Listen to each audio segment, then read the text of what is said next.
നമ്മളിപ്പോൾ നിൽക്കുന്നത് കോട്ടുവള്ളിക്കാവിലാണ്. അപ്പോൾ ഈ ഗരുഡൻ തൂക്കം എന്ന് പറയുന്ന തൂക്കത്തെ കുറിച്ചിട്ട് നമ്മളുടെ ഒരു ഐതിഹ്യം അങ്ങനെയുള്ള കാര്യങ്ങൾ എന്താണെന്ന് പറയാം. ഇവിടെ കേരളത്തിലെ ഊരാഴ്മ ദേവസ്വം ബോർഡിൻ്റെ കീഴിലുള്ള ഒരു ക്ഷേത്രമാണ് കോട്ടുവള്ളിക്കാവ് ഭഗവതി ക്ഷേത്രം. ആര്യഞ്ചേരി അഴുവഞ്ചേരി തമ്പ്രാക്കളുടെ അധീനതയിലുള്ള ഈ ക്ഷേത്രത്തിൻ്റെ ഉടമസ്ഥാവകാശം ഊരാഴ്മ ദേവസ്വം ബോർഡിൽ നിക്ഷിപ്തമാണ്. ഊരാഴ്മ ദേവസ്വം ബോർഡിൻ്റെ കീഴിലുള്ള ഈ കോട്ടുവള്ളിക്കാവ് ഭഗവതി ക്ഷേത്രത്തിൽ കുംഭഭരണി നാളിലാണ് 1000 തിരി പൂജയും 1000 തിരി ഓട്ടവും തുടർന്ന് തൂക്കവും നടന്നു വരുന്നത്.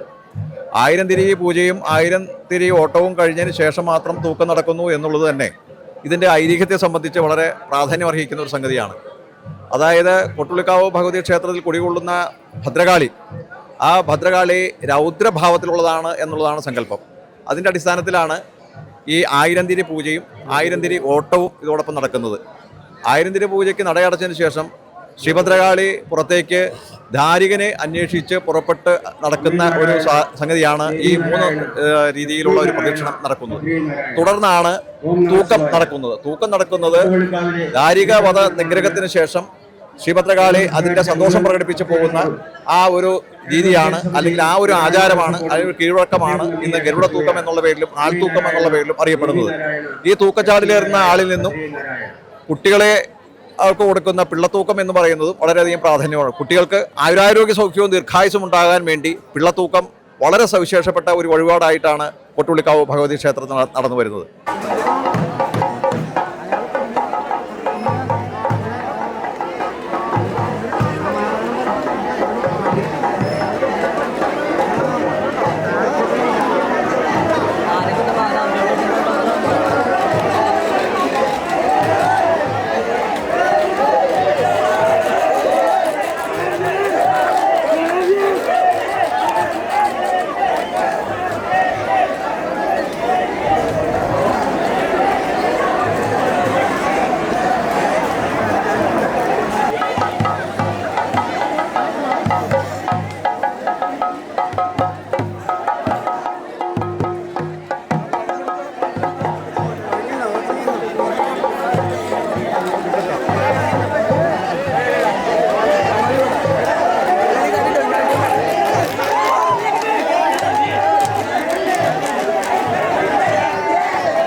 Gracias.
ആലങ്ങാട് ദേശക്കാർക്ക് കിട്ടിയ ഒരു അനുഗ്രഹത്തിന്റെ പശ്ചാത്തലം കൂടിയാണ് ഈ കോട്ടുള്ളിക്കാവ് ഭഗവതി ക്ഷേത്രത്തിൽ ഇത്തരത്തിലുള്ള ഒരു തൂക്കത്തിൽ ആലങ്ങാട് ദേശക്കാർ ഏർപ്പെടുന്നത്. ആഴുവഞ്ചേരി തമ്പ്രാക്കളും ആലങ്ങാട്ട് നാട്ടുരാജ്യവും നാട്ടുരാജ്യ ഭരണകാലഘട്ടത്തിൽ ഉണ്ടായിരുന്ന നാട്ടുരാജ്യം, ആ നാട്ടുരാജ്യ ഭരണകാലത്തുണ്ടായിരുന്ന ആലങ്ങാട്ട് തമ്പുരാനും അതേപോലെ തന്നെ ആഴുവാഞ്ചേരി തമ്പ്രാക്കളും തമ്മിലുള്ള ഒരു ഉടമ്പടിയുടെ അടിസ്ഥാനത്തിലായിരുന്നു ഇത്തരത്തിലുള്ള ഈ തൂക്കം ആലങ്ങാട് ദേശക്കാർ നടത്തി വന്നിരുന്നത്. പക്ഷേ നാട്ടുരാജ്യ ഭരണകാലത്തിന് ശേഷം മറ്റുള്ള രീതിയിൽ ആളുകളുടെ നാട്ടിലുള്ള ആളുകൾ കൂട്ടായ്മ രൂപീകരിച്ചുകൊണ്ട് ഈ തൂക്കം നടത്തുന്ന നടപടിക്രമങ്ങളിലേക്ക് മുന്നോട്ട് പോയും പിൽക്കാലത്ത് കഴിഞ്ഞ ഏകദേശം 50 വർഷത്തിലധികമായി ആലങ്ങാട് ദേശത്തുള്ള കോട്ടപ്പുറം 987 നമ്പർ NSS കരയോഗത്തിൻ്റെ നേതൃത്വത്തിലും നിയന്ത്രണത്തിലുമാണ് ഇന്ന് ഈ തൂക്കം നടന്നു വരുന്നത്. വളരെ പ്രൗഢഗംഭീരമായി തന്നെ അല്ലെങ്കിൽ ആചാരപരമായി അനുഷ്ഠാനപരമായി നടത്തുന്ന ഈ ചടങ്ങ് വീക്ഷിക്കാൻ തന്നെ നാടിൻ്റെ നാനാ ദിക്കിൽ നിന്നും ആളുകൾ കടന്നു വരുന്നു എന്നുള്ളത് ഈ ക്ഷേത്രത്തിൻ്റെ പകിട്ടും ഭക്തിയും നാടിനും ഒട്ടാകെ വിളിച്ചോതുന്ന ഒരു സംഗതിയായിട്ടാണ് നമുക്ക് കാണുവാൻ കഴിയുന്നത്. അമ്മേ നാരായണ. ഈ ഗരുഡൻ തൂക്കത്തിൽ മനുഷ്യന്റെ ശരീരത്തിൽ പണ്ട് തുളച്ചിട്ടാണ് ചെയ്തിരുന്നത് എന്നൊക്കെ കേട്ടിട്ടുണ്ട്. അതിന്റെ ഒരു കാര്യങ്ങളൊന്ന് വ്യക്തമാക്കാം. അതായത് മുൻകാലങ്ങളിൽ ശരീരത്തിൽ 41 ദിവസം വ്രതമെടുത്ത് ആ മസിൽ ഭാഗം ത്വരിതപ്പെടുത്തിയെടുത്ത് അവിടെ സൂചി പോലെയുള്ള സ്റ്റീലിൻ്റെ കൊളുത്തുകൾ കൊളുത്തിയാണ് മുൻകാലങ്ങളിൽ തൂക്കം നടത്തി വന്നിരുന്നത്. പക്ഷേ ഇന്നത് വളരെ ചടങ്ങുകളിലേക്ക് കടന്ന് എത്തിപ്പെടുമ്പോൾ ഇന്ന് മാംസത്തെ പൂർണ്ണമായിട്ടും ഈ തൂക്കക്കുളത്തിൽ കുത്തുന്നില്ല, മറിച്ച് തൊലിപ്പുറം പൊട്ടിച്ചാണ് ഈ സൂചി അല്ലെങ്കിൽ ഈ കുളത്ത് കൊളുത്തുന്നതും. അതോടൊപ്പം തന്നെ കച്ചയിലാണ് ശരീരം പ്രവേശിപ്പിച്ച് അതിന്റെ തൂക്ക് ഭാരം കൊടുത്തുകൊണ്ട് ഈ തൂക്കച്ചാടിൽ ഏറുകയും ചെയ്യുന്നത്. ഇപ്പൊ ഇവിടെ ഇപ്പൊ ഈ തൂക്കം നടക്കുന്നുണ്ടല്ലോ. ഇപ്പൊ അതിന്റെ ഒരു ഈ തൂക്കത്തിന്റെ ഉപയോഗിച്ചിരിക്കുന്ന മരം, അതുപോലെ അതിന്റെ മുകളിലിരിക്കുന്ന ചുമപ്പ് വസ്ത്രം, അതിനെ ഒന്ന് വിശദീകരിക്കാം. ചുവപ്പ് വസ്ത്രം ഭഗവതിയുടെ പട്ട് എന്നുള്ള സങ്കല്പം തന്നെയാണ് അതിനകത്ത് നമുക്ക് വീക്ഷിക്കാൻ സാധിക്കുന്നത്. ഈ മരം എന്ന് പറയുന്നത് തന്നെ ഇവിടെ പരമ്പരാഗതമായി ഈ നാട്ടിലുള്ള ഭക്തജനങ്ങളുടെ കൂട്ടായ്മ സ്വരൂപിച്ച് സംഘടിപ്പിച്ചെടുക്കുന്ന ഒരു തരം പ്രത്യേക മരത്തിന്റെ ചാടാണ് ഇതിന് പ്രധാനമായിട്ട് ഉപയോഗിക്കുന്നത്.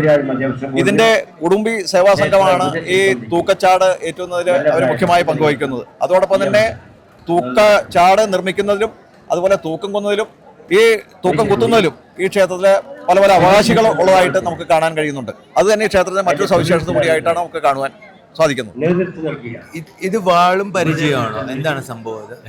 ഇളങ്കോലും പരിശി ഇത് എന്താണ്? ഇതിനെ എന്താണ് സൂചിപ്പിക്കുന്നത്? എന്തിന്റെ ദേവീയ സങ്കല്പം. ദേവി സങ്കല്പമായിട്ടാണ്.